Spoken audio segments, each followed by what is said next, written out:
Welcome to So You Think That Was Good, Do You? A podcast where we take a look back at the films from your childhood and question the absurdity of their universes. My name is Evan, and as always, I'm joined by Johnny. I'm getting right into it this week. How you doing, mate? I'm groovy. Feeling pretty groovy, baby. Never want to hear that again. Yeah, I'm alright. Not too bad. It's been busy week, but I've been chilling out, watching the new series of The Witcher. My God, everyone's horny in that. Everyone just wants to fuck. But yeah, no, alright, mate. Good. That has said it's good, but everyone online is saying it's absolute dog shit. It's alright. The first season was really, really good. The second one was a bit slow, but it seems to be. I'm liking this third one. Well, we've watched much worse stuff than that this week, Johnny, because we took a look back at Austin Powers, the International Man of Mystery, 1997. We did. It's not what I expected. I don't want to get ahead of ourselves too much here. No. And it's odd because I watched this, I think, like half a year ago with Harry, who's been on this podcast. And I remember enjoying them, but I do also remember having had drinks. Yeah. I was painfully sober this time, and it wasn't quite what I remembered. It's one of those things, obviously you look at it through rose-tinted glasses, but we'll get into it anyway, but it's one of those things that was so quotable. It was like Anchorman was in like another 7 years or whatever. It was one of those ones that was just constantly there, so I don't know whether how good it actually was or whether it's just constantly in people's brains. Do you know what I mean? Because I remember watching it when I was a kid, but I haven't watched it probably since then, as the podcast wants us to do. But it's but yeah, I don't know. We'll get into it. We'll see what's up. Let's start, as we always do then, with a quick plot synopsis. I like this one. It's straight from the top of Google as well. I didn't cheat. I didn't look anywhere else. But this one is one we can talk about for sure. So, here we go. Spoof of 1960s spy films in which cryogenically preserved secret agent Austin Powers is revived in the present day. Once synonymous with style, Powers soon realizes that his vocabulary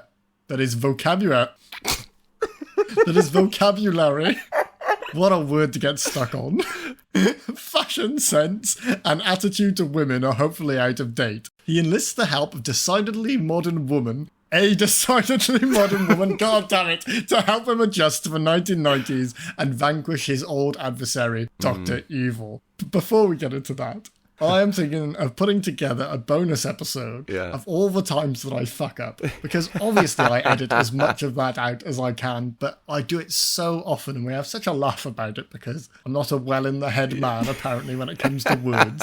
Just, I think, 20 minutes straight of me trying to get sentences out. Hey, between you and me, you do me the service of editing out all my word fuck-ups as well, so I think it's probably like a 3-part special. I can't do just me. No. That would be rude.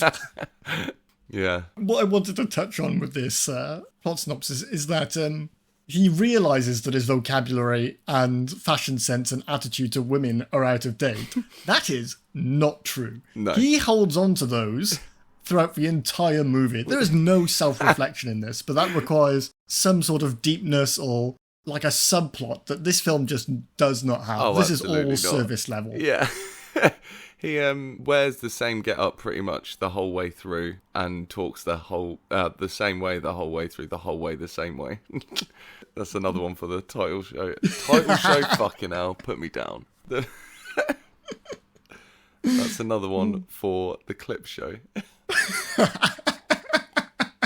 I could probably take them all from just this episode alone. Yeah. Oh, God. Oh. Well, let's get into the movie proper. And Austin Powers, International Man of Mystery, opens with a very angry Dr. Evil who starts by killing 4 out of the 6 of his minions before he has the last 2 to bring down Britain's #1 spy, Austin Powers. And the 2 on the left are Mustafa. Yeah.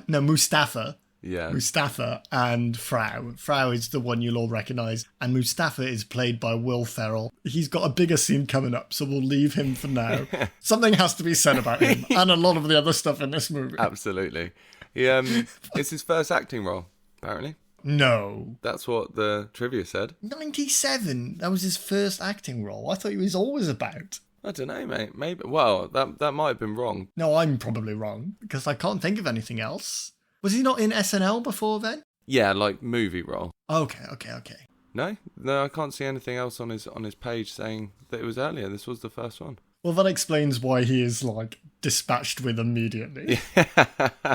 Let's not make this guy star. Oh, wait.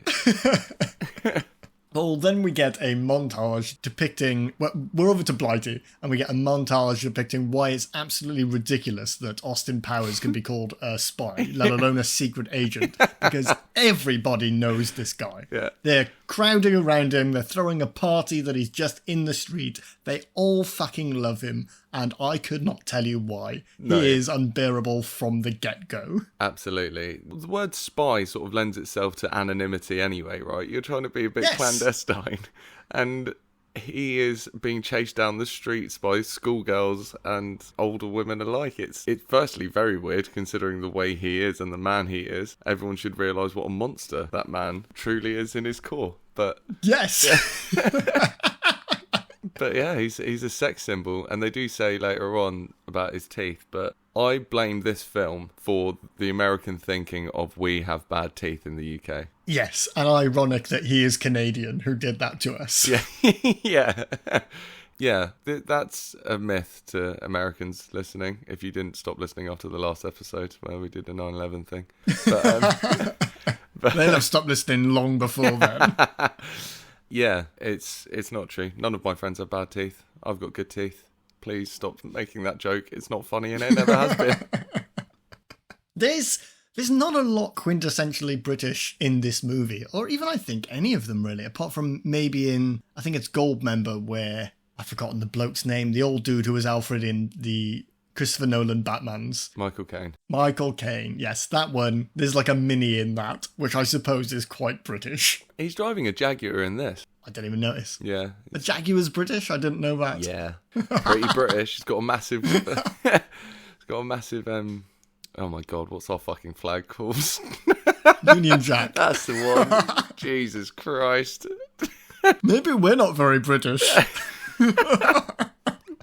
Make sure to nominate us for that award. Well, that's okay. I'm half Maltese, so I've got an excuse. See how many times I can bring that up every episode.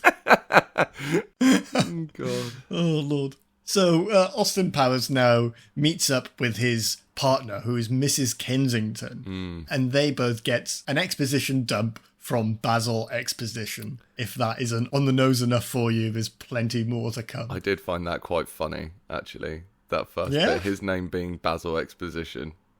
I actually quite like that.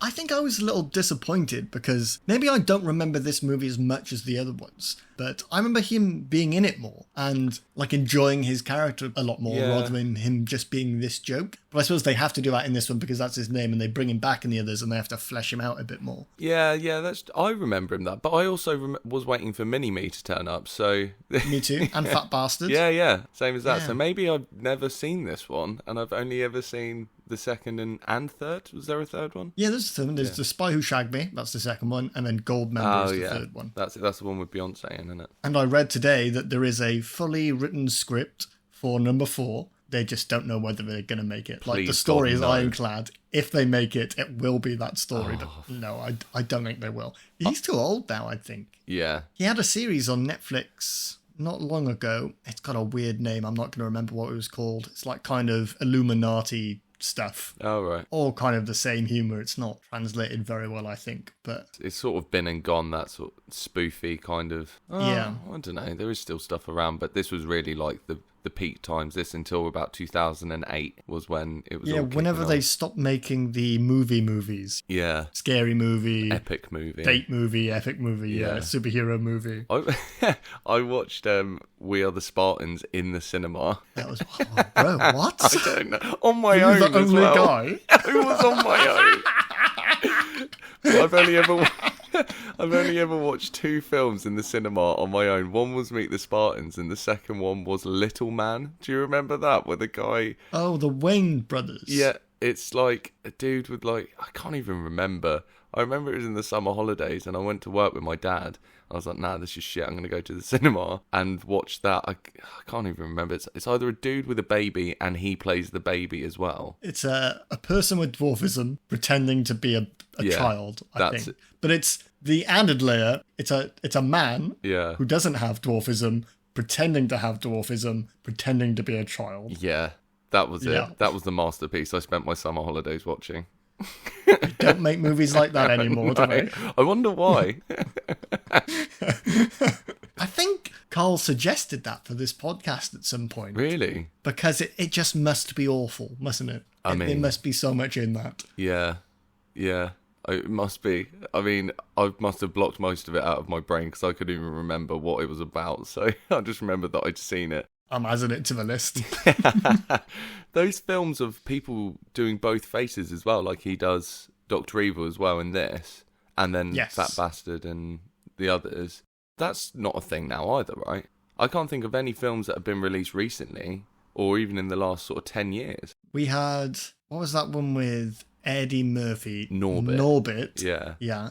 Famously bad movie. Yeah, terrible. From what I remember, I've not watched it recently, so I can attest to that. And there's that one where Adam Sandler plays Jack and Jill. The brother and the sister, Jack and Jill, yeah. I've not watched that, but that wasn't that long ago, I don't think. No, I think it's probably longer ago than we think. Okay, yeah. Thank God we're out of that stage, because I dislike these films most of the time. I would hazard a guess between 2009 and 2013 that came out.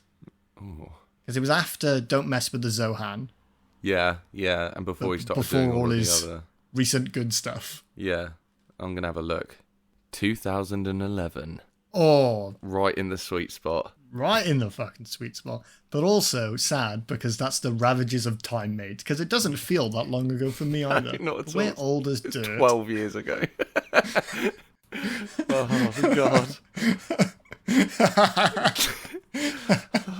Moving on, Basil tells Austin that Dr. Evil has a trap planned for him if he goes to this swingers club that he's planning to go to. But Austin's not worried, he goes there anyway, and once he gets there with Mrs. Kensington, they're approached by a waiter who offers them some drinks, and it's a woman when she's taking the drink order, and then Austin punches her in the face, and all of a sudden it's a man, which was quite funny. Yeah. Because it's supposed to be a whole disguise thing. Yeah. But they do this again later, and I'll put a pin in this for now. But it's not as funny the second time. No, not at all. Not even in the way that it was meant to be funny. I did not find it funny. But it's where he does, she's a man, baby. And that's like one of the many quotables of this film of the time, which I remember being very, very funny at school. How funny it was. Yeah, I didn't find it funny this time. I mean, it's all you need when you're at school, isn't it? You haven't really developed your own sense of humour yet, so you cling on to films that you can just quote. Exactly. And then further on in school, when you start getting your sense of humour, you can tell who the funny people aren't, because they're the ones still quoting movies.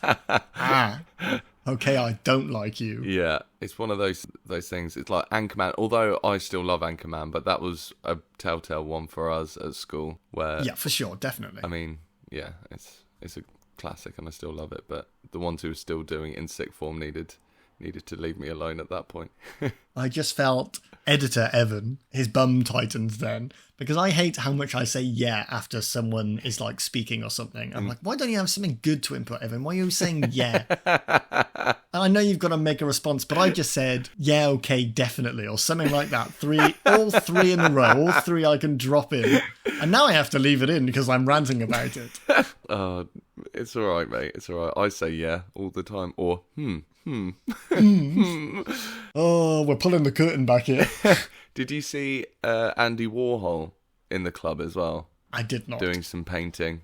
It was someone who certainly looked like Andy Warhol. I don't think I know what he looks like. I think I only know the Men in Black reference to him. An odd-looking dude. Yeah, that's why he was an alien in that then, I guess. Did you get the name of the club as well? Oh, I didn't write it all down. The Electric Psychedelic Pussycat Swingers Club. Yes, bit that's wordy. very Austin Powers. Yeah. Well, after they stop the assassin from trying to kill them, Dr. Evil then kills the assassin with a grappling hook, I think, and then makes his escape upstairs in the club, where he's able to get to his rocket. Yeah. Which I think is attached to a club. It's inside a big boy, which is a very American reference. Yeah. I don't know what that is. Which I don't think we have in the UK. Certainly not those big statues that they have. No, we don't have them anywhere. We've only got the Angel of the North. Grey buildings. Yeah. Oh, yeah, and the Angel of the North. American listeners, Google that and be in awe. Yeah. Imagine Christ the Redeemer, but fucking rubbish. And on the side of a motorway. It literally is at the side of a motorway. Oh, God. Why do people come here? I never really get it. No idea. But he's Dr. Evil was in this like egg thing with it all like foggy in there. He has so much time to shoot him. He's got enough time for him to call his cat and the cat to walk over and jump on his lap, him deliver some exposition for the future, talking about how he's going to be frozen and stuff. And then the door's shut, and then he tries to start shooting him. He had a solid 30 seconds with a fucking clear shot. Dr. Evil could have shot Austin instead of his own man. Yeah. But then we wouldn't have gotten the rest of this movie, would we, Johnny? Not. So... It'd be like if the air gun killed the burglars in Home Alone. It's just about his criminal trial. As you were saying, it starts misting up and he shoots into space and he actually freezes himself. And he does it for 30 years because now we skip to 1997, the year in which this film came out and is set. And the big boy, the rocket he's in, starts to descend back down to Earth. Yeah. And again, going on from what you just said, why don't the military shoot him out of the sky?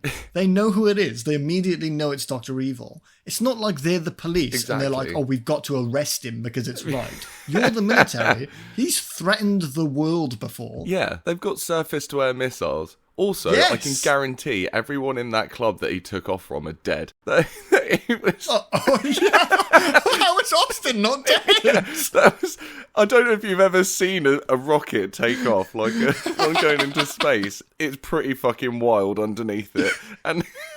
And everyone in there apparently is completely fine, including our protagonist. They would all be melted into a puddle and then evaporated by the thousands of degrees being burned onto their faces. Oh. Well, as we're about to find out, Austin is fine because he was also frozen after Dr. Evil was frozen. And they're just defrosting him now. And this is all just a setup for like a piss gag where he's like had 30 years of piss in him and he does a really long piss. Piss. Yeah. And then he's partnered up with Miss Kensington, which is Mrs. Kensington's daughter, Vanessa. The piss that he does is exactly the length of piss that I do after I've had a big session. And it's about 4 a.m. and I've had about 5 nighttime beers. My night beers, sorry, is what shall I call my beers that are trying to get me to sleep. And then I go for a wee and I joke you not, oh my God. I shit you not, it lasts probably about a minute. It's joke long, my wees. Longer than Austin Powers' wee. Record it. Yeah. I'll put it at the end of a set. Yeah.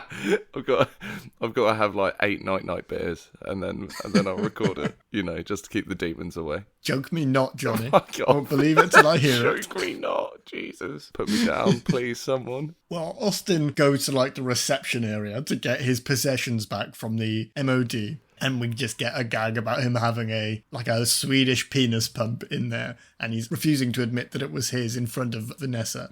But it's here I really started to realise that I don't like Austin Powers. He's so... cringy's not even the right word. It's like a more violent feeling than that. He's gross. Oppressively it curdled gross. The contents of my stomach watching him hitting on Vanessa in front of that other dude. Yeah, and Elizabeth Hurley does not deserve that. She is an icon. She's so fit. Shocking she's in this. Yeah, I don't know. She was like one of the biggest models, and then she did this. But then, I don't know, they got Beyonce, didn't they? So They fucking did. Yeah, you're right. Yeah. Insane. Yeah, unbelievable. But the whole thing with his fucking cock pump and stuff, which if you don't want people to know that you've got a cock pump, don't write a book about it.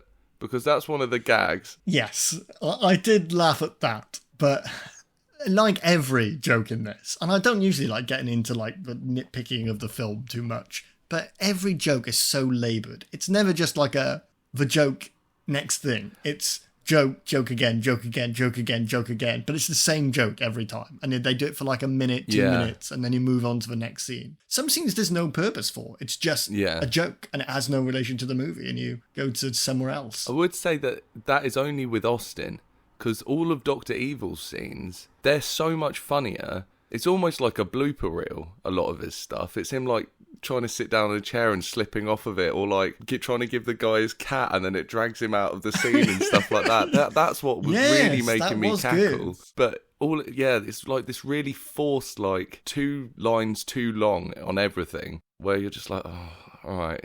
If it was like a quick,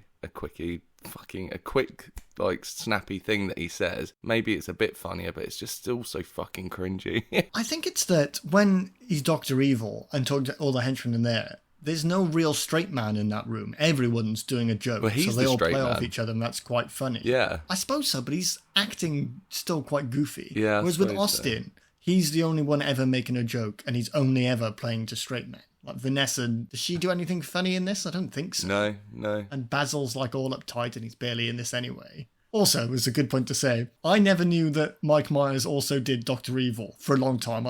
In recent years, obviously, I've known that. But looking at him, I still can't see the Mike Myers in Dr. Evil. No, I'm with you. I didn't realise either when I was younger. And then, I can't remember who told me, but I remember someone told me that, and it blew my mind. The hair alone is quite a big difference. But it's actually quite impressive. Well, now we go back over to Dr. Evil, where this is the Mustafa scene that we put a pin in earlier. So Dr. Evil is mad that Mustafa was the one to design this freezing process he'd undergone, and he was fine, but his cat had lost all his hair. So he kills Mustafa. But the major issue I have is that Will Ferrell's got like this Arabic garb on. He's in brownface. I know he's called Mustafa. He's definitely in brownface. Yeah. But there is no reason why he has to be. He could just be Will Ferrell, since this is his first movie. No. He doesn't need a disguise. No, he's not trying to go undercover. More so than fucking Austin Powers. But he's not like this big actor doing this funny role. He's just a white guy dressed up as, I don't even know what that would be. But is it like Turkish or something? Don't want to hazard a guess. He's got a fez on, if that helps anyone narrow it down. Moroccan, maybe that's something like that. Closer to what they're supposed to be doing. And it's uncomfortable, whatever it is. He's definitely got too much makeup on. Oh, I think that's paint, mate. I don't think it's makeup. This is misstep number 1, and it's not the only one in this movie. And the rest aren't necessary either.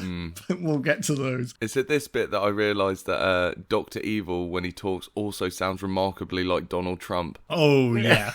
Yes, there is that twang to it. Yeah. That probably adds to the comedy of it as well. Now, I couldn't unhear it once I worked it out, but I was like, fucking, he sounds like someone. And then he was like, right. Oh, that was awful. But yeah, I was like, something like that. That was Matthew McConaughey. Yeah. All right. I think he would just ruin this film for a lot of people, Oh, sorry. I think it ruined itself.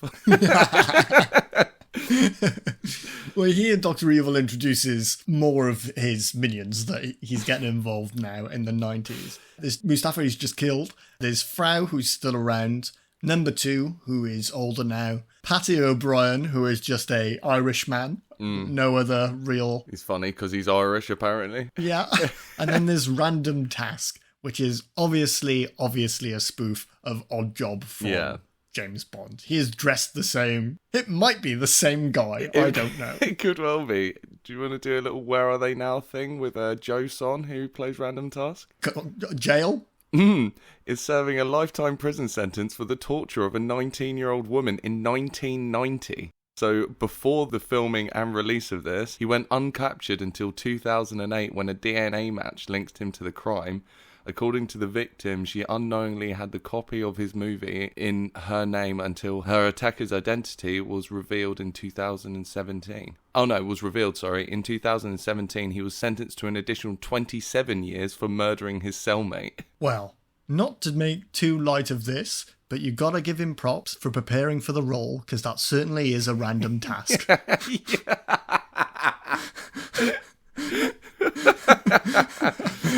want to know how she didn't see him on anything. This film was huge. Yeah. Are you going to movies if you've been tortured? I think I'm probably staying at home. Yeah, that's true. I suppose. Like, you would think she'd be able to fucking point him out and be like, hang on, that's the guy who fucking tortured me. And was he in anything else, or like just this? I get the vibe that he's just this kind of guy. Yeah, I mean, he didn't. I don't think he had any lines, did he? He was just a guy who threw a shirt at people, which that was granted, I found pretty funny. But the torture and fucking murder, not so much. Not so good. Yeah, pretty mad. Pretty random though. Yeah. Well, now Dr. Evil's trying to come up with a bunch of plans to, I don't know, just do evil shit. We get another gag about him saying stuff that's whacked, that's happened already, like Charles cheating on Diana and causing their divorce and there being a hole in the ozone layer. But he ends up with just a classic evil villain thing, which is to get a nuclear bomb and threaten the world with it. Yeah. Did you see that this film came out like a couple of months after Diana died? I was wondering that. Yeah, because it was around that time. So they didn't, that was cut from UK cinemas, that bit. They didn't show that. Okay, I was going to say, nobody would have enjoyed that. No, especially people fucking loved Diana. Yeah. I mean, out of all of those fucking dickheads, she was the best, I guess. But yeah, it's right that they removed it from the UK release. People would have gone fucking mad. Yeah, it would have been a bit distasteful, I think. Although it was in the version I watched, which was same. UK DVD, so they clearly put it back in. Enough time has passed, let's put it back in. That bit's gold. That joke's too funny. The people are missing out on this. They need the Diana bit. They need it. Joke I will. Yeah.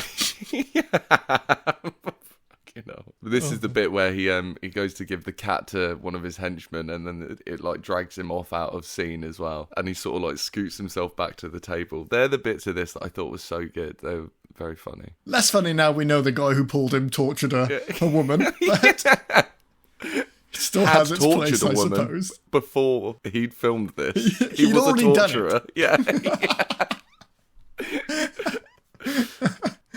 Oh god. To lighten the mood, we're off to Austin again. Austin. Oh god, I've said the name too many times and it has no meaning now. Austin tries his absolute damnedest to shag Vanessa, but she makes it clear, quite rightfully because he is hideous, that she wouldn't shag him if he was the last man on Earth. Baby. Do I make you horny? No, we get... It's a long time of this. They're on a plane. She's got nowhere to go. And it's not even like the implication. Nice. The sexual assaultiness of this that's bothering me. I'm not trying to be too woke about it. The whole joke is that he's from another time. Yeah. But it's just not enjoyable to watch. No. It's not funny. And so you can't remove yourself from what he's doing, which is lying on a bed and just like grinding at a woman who's just trying to put in some hours. Yeah. She's trying to work. She's on the clock. Actually got a job to do. Yeah. I mean, it's very unprofessional, if anything. He does that like when he's filling in the form and goes, sex? Yes, please. And I don't know if that was that funny then? Was that like the first iteration of that being a thing? No way. No way Mike Myers invented that joke. I mean... Some guy in, like, the DMV was waiting in line and said that to himself. I'd like to think so, but you never fucking know. I mean, I don't know if... I did find that funny, though, when I was younger, so I think this film must just be aimed at 15-year-olds. Probably. I don't know who else it is for. Yeah. And he's got that bed, hasn't he, that spins way too fucking quickly. If you were banging on that bed, you would be so fucking dizzy.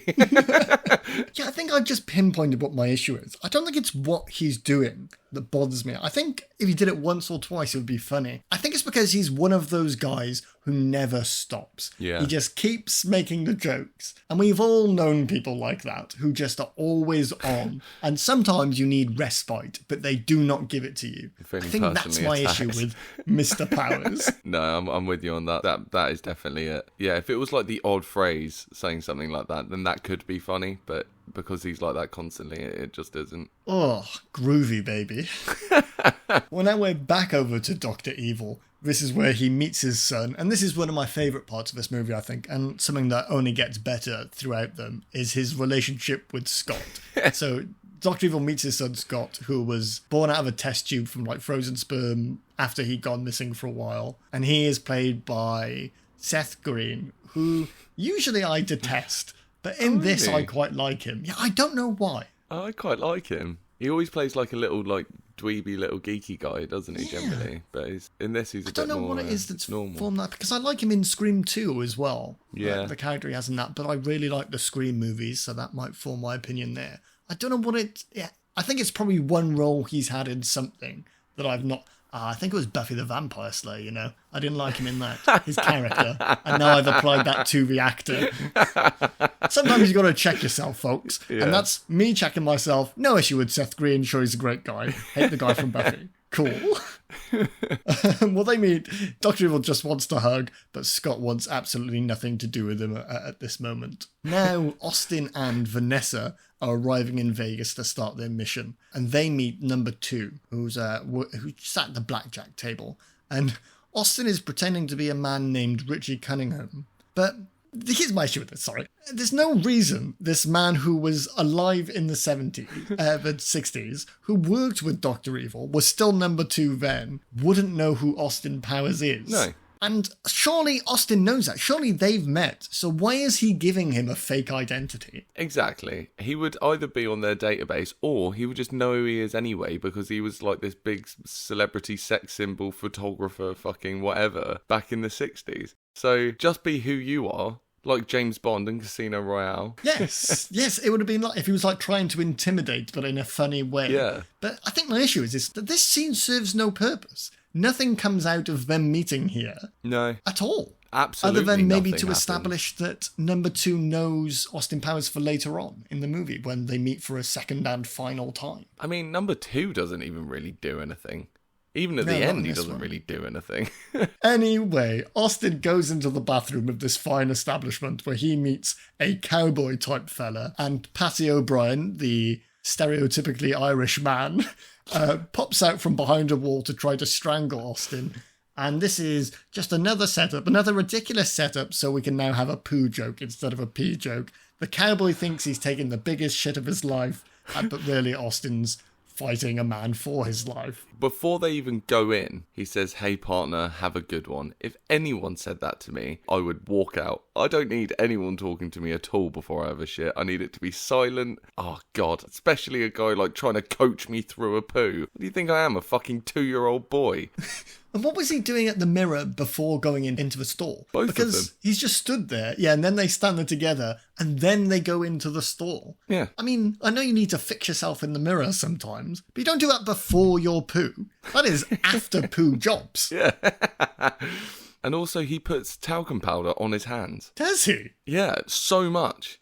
He's really got to cling to that toilet paper, bro. That's an athlete. He's like That's a rock gold climber. medal shit. Chalking up his hands. I missed that. That is so odd. It's really fucking weird.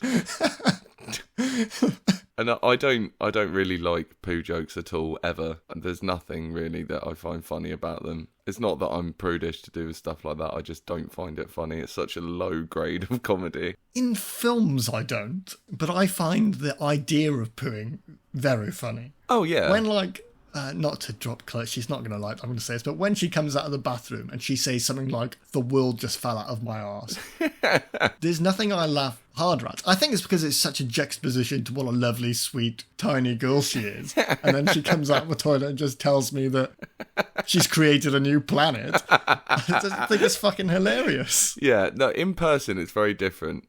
But in films, I think it's lazy writing. Yeah. But improvised, I love that shit. Yeah. We get one of these cutscenes here as well, which is I don't know, there might have been one before this as well, but they've got, rather than it just transition to another bit like we've been doing in the whole film, they've got like these 5-second clips of him just dancing and stuff to music, and then it goes somewhere else. But it's not like they've been doing that to indicate time passing or location changing or anything before. But there's like 3 instances of it in this film, and it's really bizarre. I didn't really get it. Yeah, it is very odd. It feels like they were put in just to extend the runtime for like contractual obligation or something, because all they had were like more piss and shit jokes, and the studio was like, well, no, we've got enough of those. Yeah, maybe. Yeah, I just found it a bit odd. It was like what you would get in a TV show for them to go on to the next segment. Like a white background, Austin's like there dancing, and Yeah. he's got like background singers and stuff. The credits has like a song they do on that same set. I bet it's quite just left over from screen tests from that. Yeah, it could be. Be interesting to Google see why they're in it, but I'm not sure I care that much.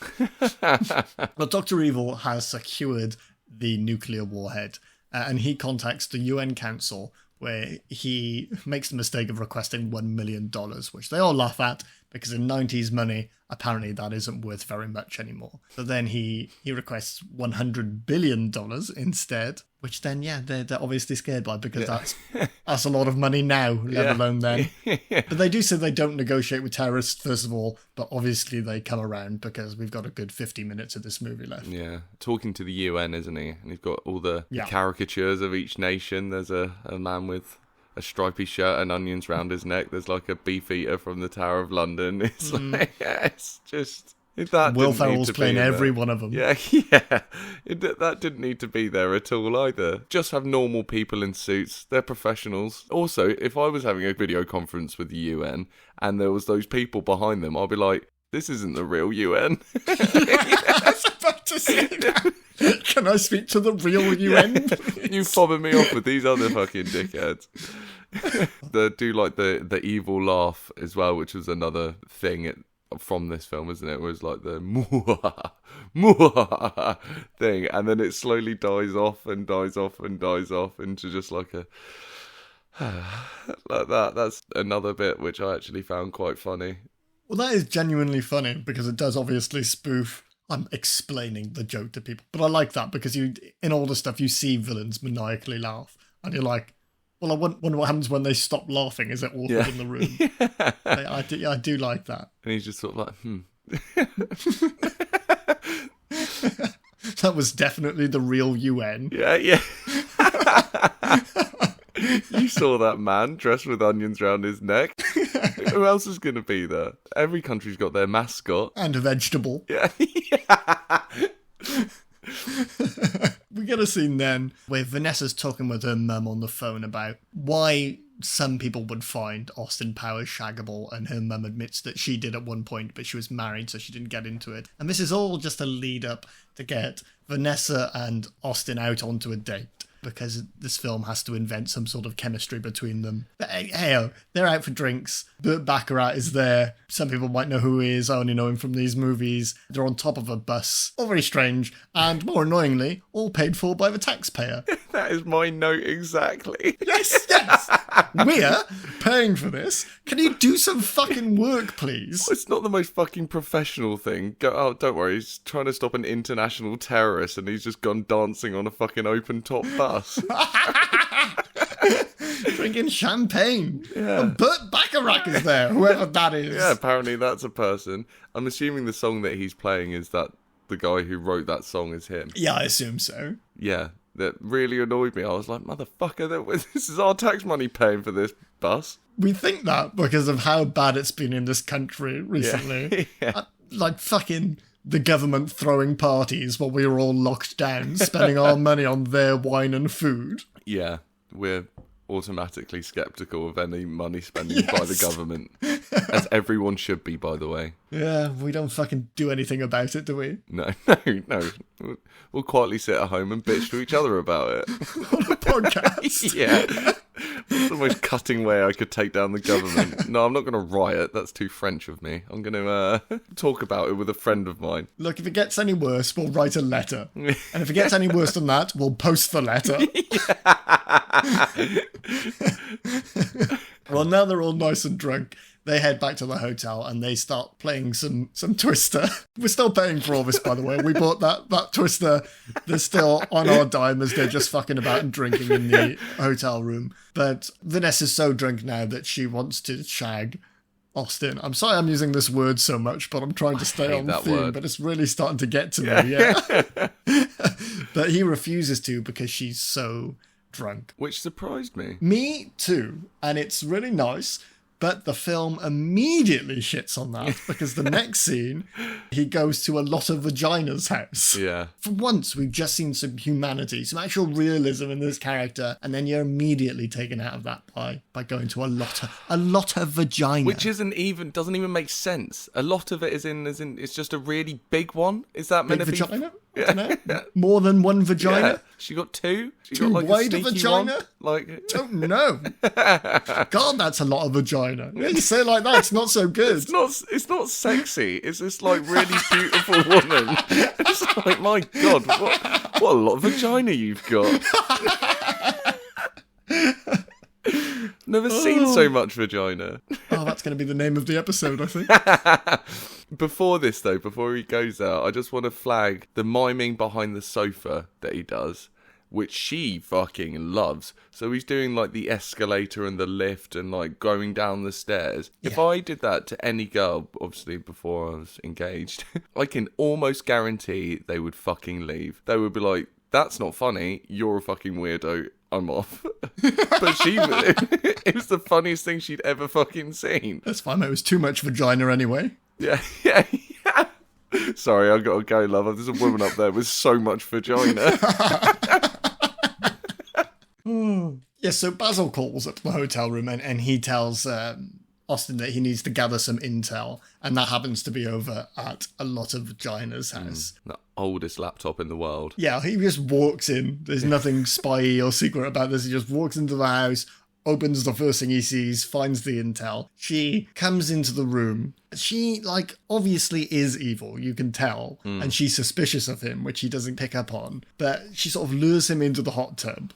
And she uses being sexy as a facade to look behind him, look at his business card, and see that he's not, in fact, Richie Cunningham, but really Austin Powers. So you think, oh, okay, so she's going to hold him up or something, or, call it Dr. Evil, or anything but shag him. But she shags him instead, and nothing more comes of this. She's got rid of some of that vagina. She's got a lot of it. Plenty to go round. Yeah, I mean, what self-respecting spy has got a fucking business card with their real name and their job title on?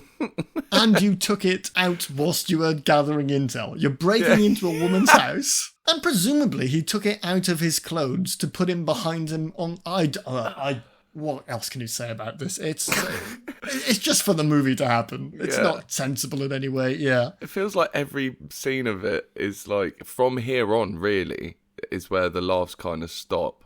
Oh no, there's a couple of bits I like, but there's all just fast-forwarding plot until it gets to the end, where all the jokey bits kind of just sort of peter out, don't they? But yeah, it's just fucking stupid. I did like the bit before he got in the hot tub, actually, and she's being all alluring behind the screen door, and you can see her undressing and that, and he's there shaking so much, she's like, he can't do it, and then he grabs his hand and then both hands start shaking. That made me laugh, but yeah. Do you know what made me laugh, Johnny? What? Is that her name is a lot of vagina, which is, we've established that. Hilarious. But also, she's married to number 2, so she chose to keep the last name Vagina. And presumably, she was bullied in school for that.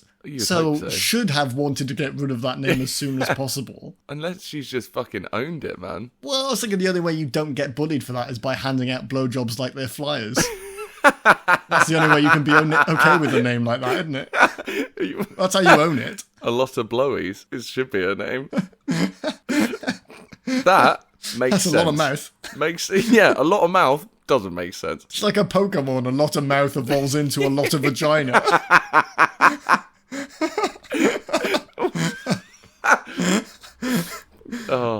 Well, quickly back to Dr. Evil. Basically, this film is just flitting between Austin Powers making a joke and then Dr. Evil doing some scheme and back and forth. So we're back to Dr. Evil again, and this is where Frau shows off her newest invention, which is the fembots. This is what she thinks is going to get Austin Powers once and for all. And she shows them off by summoning a load of minions, they call them, but they're dressed like security guards. Yeah. And the fembots just murder them all. So you really hope that they get life insurance as part of their benefits package, because what a waste. Yeah, they got titty guns, didn't they? They got fucking barrels come out of the boobs. Yeah, they just murder 6 of their own people just to show them. You could have just shot at the wall. Yeah, wall, a dummy, out the window, anywhere. Yeah, no, just going to kill your own people. I guess it keeps down fees, doesn't it? Overheads. We get another scene now, which is just a scene for the sake of a joke and doesn't contribute to the movie at all, where Vanessa takes Austin to the, like, makeshift British headquarters, where he gets some, like, generic spyware that he never uses, and gives Basil the info that he's gotten from a lot of Vagina's house. And it's all just a setup that Basil's mum is there for some reason, and Austin punches her in the face because she looks like a man. But it's not a man, it is his mum, and that's the joke. So there you go. And I did not care for it at all. No, the whole time I was like, oh, God. I guess at the time, I mean, fucking... It's all changed a bit now, and you can't make jokes like that now at all. But maybe that was funny then, but I can't imagine it was, right? Well, this is similar time to, like, Mrs. Doubtfire, and that was massive at the time. That sort of plays on the same stuff. Yeah, but he did just punch an old woman in the face, which objectively could be funny. Depends on the old lady. Yeah, yeah. Maybe she deserved it. Oh, this is a scene I quite like coming up next. So Dr. Evil and Scott go to father-son counselling. It's like just a group of fathers and sons like trying to come together. Yeah. And it's just like going into their weird relationship. But specifically, what was funny about this was Dr. Evil going into his childhood. Oh my God. Yeah. And what really made me laugh was when he talked about his dad and he said, my father would make outrageous claims like he invented the question mark. Just really, really tickled me. That's the one bit I wrote down from this. I love that bit. This is my favourite scene in this by a long way, right? Yeah, and he's talking about how he was like put into a burlap sack and he wasn't and beaten with a reed. Pretty normal stuff, right? And he would make outrageous claims like he invented the question mark. Which is funny. You can't argue with that. That was very funny. But there was deleted scenes from this, and I would have liked to have seen more of this section. Yeah, this is my favourite bit of the whole thing. I would watch like a Netflix spin-off series of Dr. Evil's therapy sessions. Just Dr. Evil all round. Yeah. Nothing in this film that's good is about Austin Powers. Yeah, true. Get Austin out of it. A prequel with Dr. Evil before he even fucking meets him. Or like I'm going to write the movie for you right now, Mike. Dr. Evil freezes himself again, thinking that Austin's also going to do it and they can buzz it again in the future, but he goes too far and Austin's dead, so he like spends the film trying to find a new nemesis. Bang, written it for you. Oh, easy peasy. Yeah. That is good. And that would be funny. He just never finds one. No. He's just constantly trying to bait people into being his nemesis. He can have all his minions still, and he could like be plotting against himself and doing things like that happen to his minions and stuff and pretending that it's a nemesis. And then it's really embarrassing for him when everyone finds out he hasn't got one and he's really been doing it to himself. Oh, Evan, that's I don't want to be the one only movie I write to be an Austin Powers movie. Netflix would buy it in a heartbeat, but they buy everything.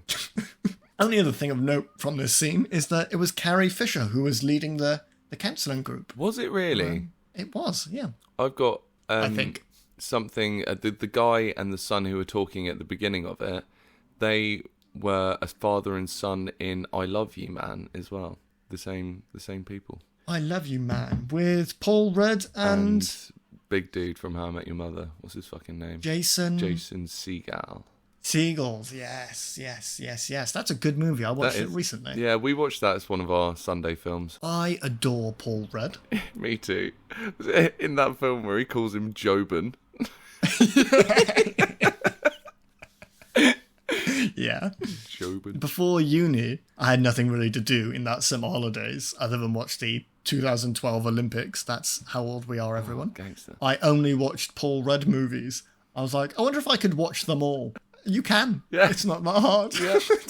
I don't know what feat I thought that would be. We've got a couple scenes there that we'll power through. So Vanessa finds out that Austin shagged Miss Vagina and that he didn't use condoms. She's real upset about that. Austin and Vanessa do a tour of Number Two's factory where they're on a big roller and they flatten one of the security guards who doesn't get out of the way. It was quite funny, like with it ages away, and he's like, doesn't move, and they're like, go, go, go. Yeah, and then we get a flash away to his family who receive a call that he's died on the job. For some reason on the tour of the factory, Mike Myers is dressed up as like an Indian man in like, Sikh man. And Vanessa is in cowgirl outfit. It's some weird play on cowboys and Indians for some reason. I don't understand it. It's unnecessary beyond belief.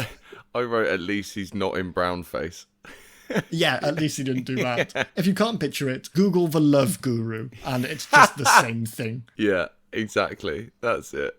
Oh, God, that film's shit as well. Embarrassingly, I remember loving it, and I refuse to watch it again because there is no way that it's good. No.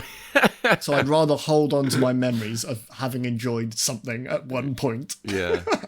Oh, we get a brief moment of Christian Slater as well, don't we? So that's here now, yes. So another odd addition to this movie. They're trying to get into one of the other rooms, and there's a security guard out there. It's Christian Slater, and he's using his mind control trick that he learned from his guru. It's not overtly racist, but there is something about it that feels wrong. Yeah. So I didn't laugh. But it's a lot of eyebrow work. Yeah, and shaky head. Yeah, there's a bit too much of that. Yeah, it's not good. Iconic scene, this, with Christian Slater, with the orange sherbet and stuff. Yeah. But how did they get him to do this? Because he was coming off the back of some big names as well. Man. Yeah, it was when he was at his height probably then, wasn't it? Like mid-90s. But yeah, he just come out of my favourite film, Robin Hood, Prince of Thieves, which I suggested to do on the pod, but turns out it's 2.5 hours long. That's long for the pod. Yeah, it's something we don't often talk about. We try to stick to movies that are in the hour and a half to hour 45. Otherwise, the recordings get too long. And also, watching the film can be a bit of a nightmare because it takes longer than the time the runtime of the movie, because you're pausing it all the time to take notes. Not to complain, this is fun, and some people in other countries can't do podcasts, so we should feel lucky. My mum would say.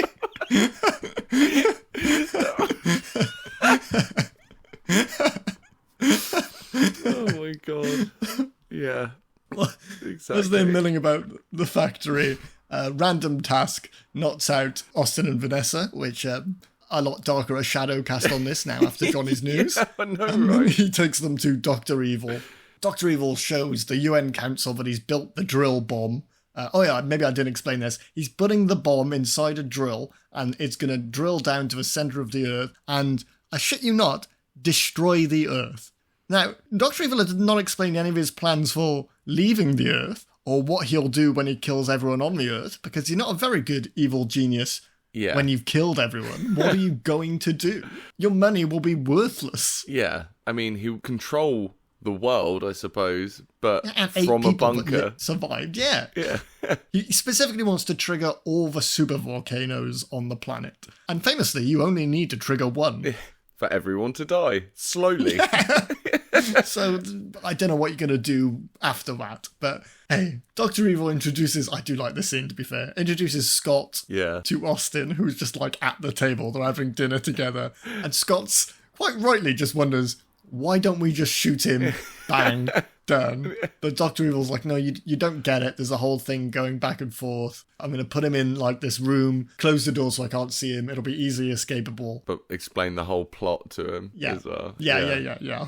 Which is, I guess it's a spoof on like the James Bond the stuff. spy James Bond kind of esque things. But yeah, there's that whole like where he's trying to talk and he keeps shushing him. And that was all improvised, apparently. That wasn't in the script.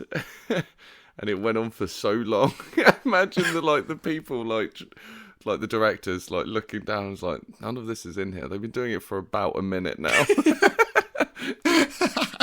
And it's in the movie. That's how little else they had. He explains that he's going to be lowered into a shark tank. And he's corrected, saying that they couldn't get sharks anymore because they're endangered. So they've got, sea bass? Genetically modified sea bass. Mutated? Mutated sea bass. Sea bass, like Sean Connery. Sea bass. Ill-tempered is how he describes them. Which, that bit made me laugh. And we do get to see them in action, because as Vanessa and Austin escape with some floss and the toothpaste, they lower the guard who's with them, his head, into the sea bass, and they just like tear it apart like piranhas. And then that leads straight into another of the flashback scenes. Well, not flashback, it's a cutaway to a party that this guard was meant to be at. Yeah. And Rob Lowe is there. Yeah. Who I think was playing young number 2 at the beginning of this movie, so he must be number 2's son. Potentially, just need to mention it because I love Rob Lowe. This wasn't that long after his little controversy, though, was it? Yeah, what did he do again? He filmed a sex tape with a 16-year-old girl. How old was he, though? Probably not that old. He would have been in his 20s, I'd imagine. It's still weird, I suppose. It is still odd. Yeah. But I forgive him, okay? Sorry, everyone. I love Rob Lowe. Yeah. But I don't forgive Random Task, whatever his name was. You draw the line at torture. Yeah. 18 or not a fan. No. It doesn't matter how old you are. Actually, saying that, if you're over 90, you could probably get tortured. That doesn't bother me. You've not got long left. If they're gonna, you're halfway out the door, mate. If you're gonna torture anyone, do it to an old person because they haven't got long left. But we don't condone that or endorse it. No. But if you're gonna, yeah.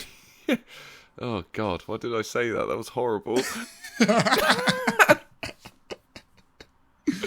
Oh. Well, after escaping, Austin and Vanessa split up to cover more ground in the factory. And there is an iconic scene. It's not played as much as I thought it was going to be.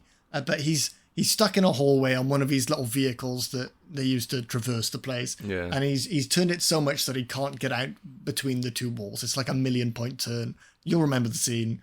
But it's like 2 seconds, which is weird because every joke in this is at least 30 seconds. Yeah. So I'm surprised it wasn't longer. Austin now runs into the fembots where they gas him with their nipples. But instead of, again, killing him, they just... I don't know what the gas is because it just sort of makes him horny. Yeah. And he gets in bed with them. But he was already horny, so I doubt it did anything. That's what I was thinking. It's such a weird... We only saw their titty guns have fucking bullets come out of them, and then they start gassing him. So what were the bullets for if you weren't going to use them on him? Well, they were trying to kill him anyway with the sea bass, so just fucking shoot him and get it over and done with, like fucking Dr. Evil's son was trying to say. Yeah. Like we all want, Johnny. Yeah, just to get to the end of this quicker. For the love of God. Well, at the same time, Dr. Evil is arming the drill with the nuclear bomb. They've said they'll give him the money, but he is still going ahead with this plan. Let's power forward. Yeah. Austin destroys the fembots with his sexual mojo alone. He just does like a load of thrusts at them and they start to malfunction. Look, I can't hate on this scene too much because I remember enjoying that when I was a kid, when I understood a lot less, but I didn't have time for it this time. No, I did not like it at all. I tell you what I didn't like even more is Miss Kensington coming in and just going, "Onward, boys!" Yeah, very cringy. Oh, it's horrible. Nothing really that funny, apart from Dr. Evil falling off the chair in that bit. He's got this big suit on with like a big hood for some fucking reason. I guess for the radiation. No one else is wearing one. And he just misses the chair and falls off and gets back on. That made me laugh. Again, it's always Dr. Evil. Yeah. It's never Austin Powers. Yeah, literally. Well, Austin gets to Dr. Evil now, and then Vanessa also appears with all these guys in high vis, and they attack Dr. Evil and his men. Austin just about makes it to the abort button in time before the drill reaches the core of the Earth, which was, again, going to kill everybody, including Dr. Evil. And, shocker, melt the drill. Yeah. Wouldn't get that. Oh, yeah. Don't worry about it. Yeah, you're right. Yeah. All of the wires and triggers and all of the detonators, they don't work anymore. It's simply too hot. It's simply too much vagina. Yeah. That's her sister. There's this whole Mexican standoff after the drill has been aborted, and hang on, you are right. The drill's been aborted, but it's still next to the core of the Earth. That bomb is still exploding. Exactly. You're too late. 10 minutes ago. anywhere. It's going to do some fucking... Well, I don't know. I don't know enough about geology. My A level, my E... It can't be good, A can level. it? No. Setting off a nuclear bomb, the crust of the earth. No. Yeah, but say Mexican standoff between... Hang on, can you say that anymore? Is that not PC? There's a normal standoff. That's equally diverse standoff where Dr. Evil has a gun to Vanessa, Austin has a gun to Scott, but Dr. Evil doesn't care. But then number 2 comes into the room and betrays Dr. Evil. A lot going on, but the film has been pissing about so much getting to this point. We need to ram it all in now. Yeah. But immediately, for some reason, number 2 sits down and Dr. Evil hits the button on the table that killed Mustafa earlier and kills number 2 as well. Scott says to him, it's like, oh, don't do this. We had a breakthrough in group and stuff. And he says, I had the group liquidated, you little shit. They were insolent. Yeah, they were insolent. I had the group liquidated.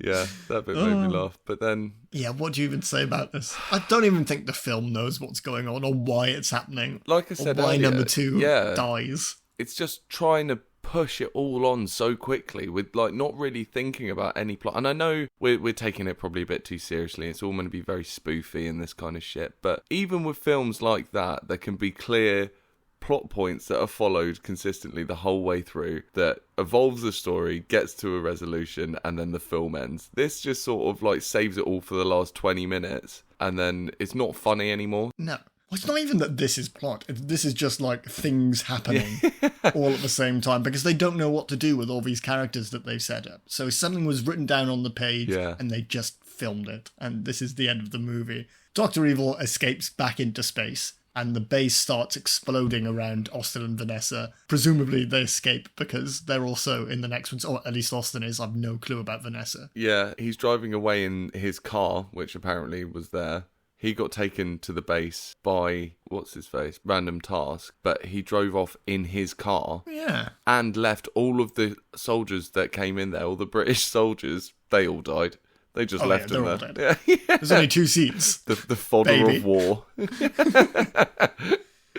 Well, yeah, obviously they do survive because now we cut to 3 months later where Vanessa and Austin are married. Random Task shows up and like tries to kill them both, but they manage to stop him. There is a funny bit where Random Task throws a shoe at Austin and you expect it to like decapitate him like he did with the bust earlier, but it just hits him in the face and he's like, ow.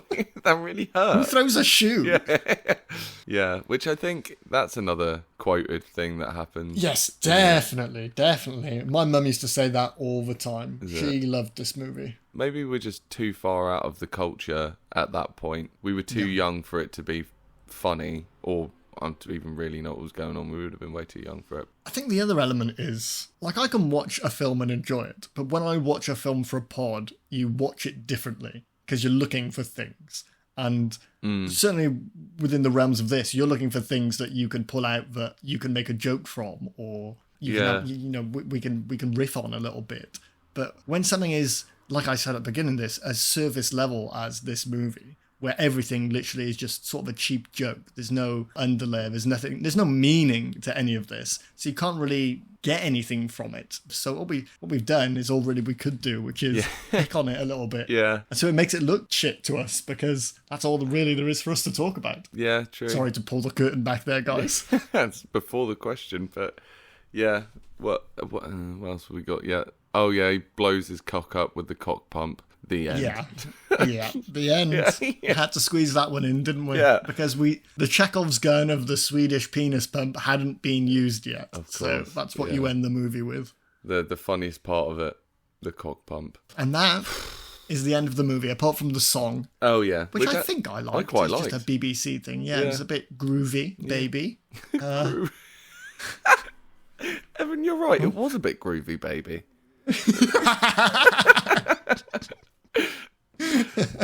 Oh, well, the end of the movie brings us to the question, Johnny. And I'll field it your way as I always do. So, you think that was good, do you? Well, it's quite hard to explain because, like you said, we were fucking razzing on it quite hard because there's not really a lot else to say.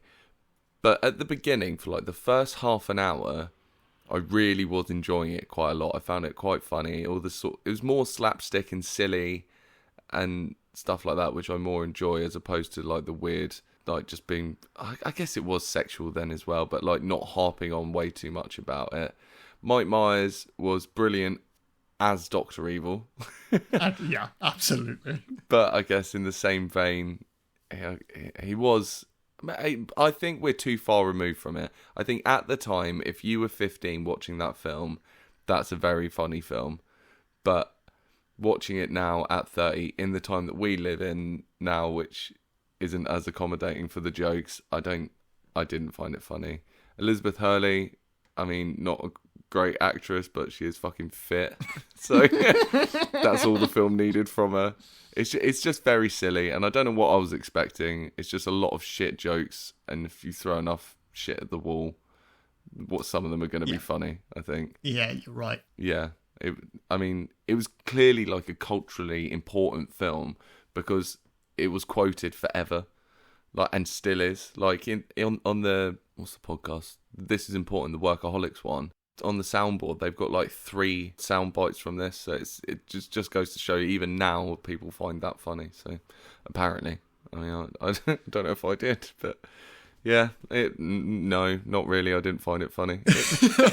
I didn't think it was good. Sorry. I can agree with you more. You're right. Culturally, this still does mean something to a lot of people, because another podcast I love is Total Reboot, the Australian podcast. That's what got me wanting to podcast, was those. Oh, right. And they started because of these movies. The original one, The Blank Slate, I think they started with the Austin Powers movies. And they still talk about them very positively. Yeah, I think it is just the eye you have to take for this podcast that sort of changed it into something that I didn't enjoy so much. It's certainly less hits than it is misses. Yeah. What I did enjoy, I won't deny. I'm not going to say I hated every bit of this movie. A few times I've said that I laughed at things. So I'm not ashamed of that. I wouldn't recommend people not watch this anymore. Not that that's the point of this. I'm not trying to put people off movies. But there's certainly something in this for other people. Yeah. But this one, at least, didn't live up to my expectations. At some point, I will watch the others and see if they're of a similar vein or if they just got better, because maybe that's the case. Potentially. I think there is something to what you're saying about looking at it through the lens for a podcast, because you are trying to pick up on details that you ordinarily just would fucking glaze over and be like, oh, that doesn't bother me. So maybe that's why. I can't imagine it was, though. Well, we've decided it's our own fault. Yeah, we made this film bad somehow.